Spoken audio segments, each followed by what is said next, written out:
Today is August 15th.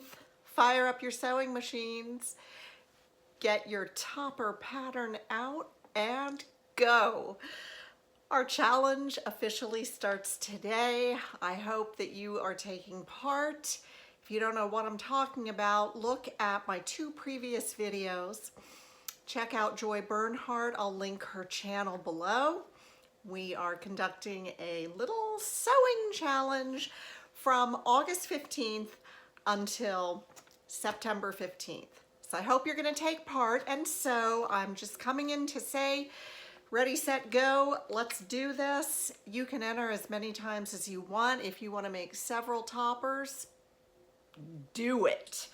Now, here's that top I was working on. Speaking of toppers, it's this Simplicity 8880. I thought that this little top would be a piece of cake. Pull over, couple of pieces, done. Well, it's a little more involved than that. It calls for a zipper, it calls for lining, the bodice, and it has a lot of pieces for a relatively simple top. So I changed all of that. I did not put a lining in it. I did not put a zipper in it. I took sleeves from a Vogue pattern and put them in, and I had to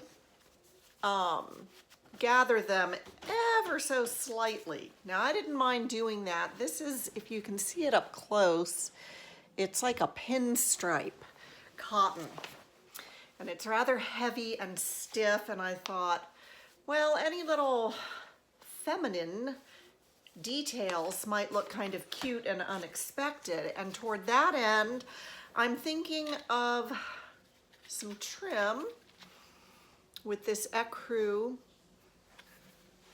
lace trim. I'm thinking about putting that around the bottom. It's not hemmed yet. The marks are still on it. But for all intents and purposes, it's done. It's kind of an odd top. I don't know. I wear what I make, so I will wear it. Will I sew it again? Probably not. I have moved on to working, and I know I have to hem this. I have moved on to working on this beautiful dress from the 1960s. This is McCall's 7192. I saw it in one of the magazines that Candace gave to me for Christmas. McCall's Pattern magazine. I guess from 1964. 1964 this dress is, and there were two different magazines that featured this dress made up, and I just fell in love with it. I was able to find the pattern on Etsy. I paid $11 for it. I don't usually shell out that much for a pattern. And I'm changing this one too, because here's the line drawing.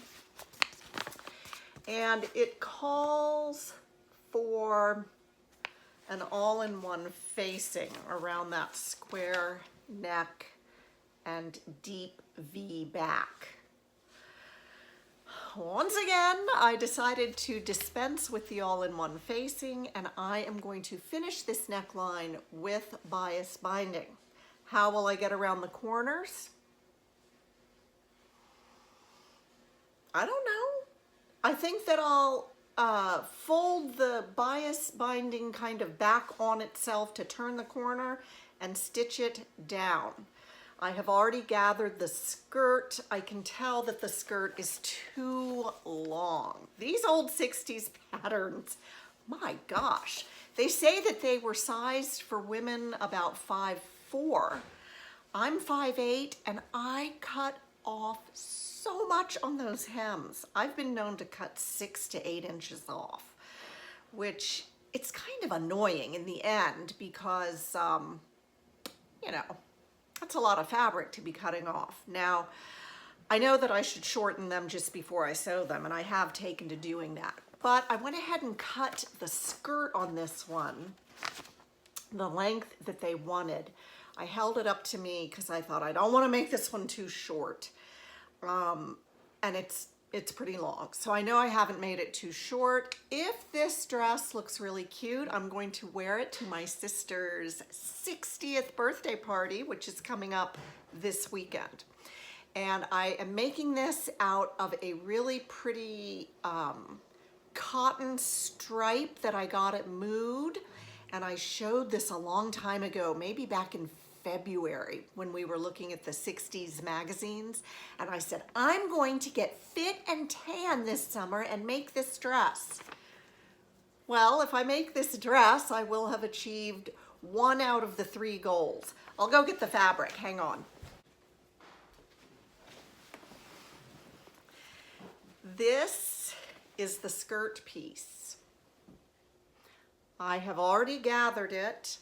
Obviously, I am running the stripes horizontally for the skirt, and the bodice, they will be vertical. So I have a lot of hope for this dress, despite the fact that I didn't want to do the facings. I had to change the cutting lines a little bit on the bodice because this is sized for a 34-inch bust, and I definitely needed more room. So I thought, well, if I'm gonna jimmy with the size of the bodice, I don't know if I wanna mess with the lining. It probably wouldn't affect the lining, but I've made my decision. I've made my bed and I'm gonna sleep in it. So anyway, that is what I'm working on now. I have jillions of patterns to show you.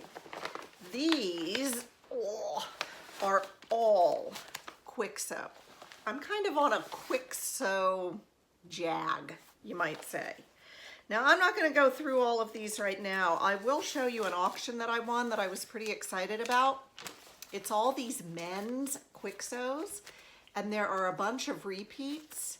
Like there's 2 of the vests, there's a couple of the sport shirts, and there's another vest, and here are some short sleeve, do you call those bowling shirts for men? There's a couple of those. Anyway, I got a whole bunch of these men's patterns. Oh yeah, and a couple of the sport coats. And these all say by McCall's. Look at that. Well, they're actually quick sew patterns. So they just market them under different brands, I guess. But I got this 1, 2, 3, 4, 5, 6, 7, 8, 9, 10, 11 quick sew men's patterns for $8. And I got all those repeats in there, so I can just chop them up and I'll have backups. I'm really excited about that. The rest of these are just quick sews out the yin yang. I'll come back another day to show you those. That's what these are as well. Anytime the website goes up for sale for $3.99, I'm buying. So now I think I've gotten quick sew buying out of my system. My husband will be really glad to hear that. And I have lots and lots and lots of sewing to do. I hope you do too. I hope that you have a wonderful weekend that we're sailing into, and let's make this challenge a really good one. So I'll be back soon. Happy sewing, happy challenge. Bye.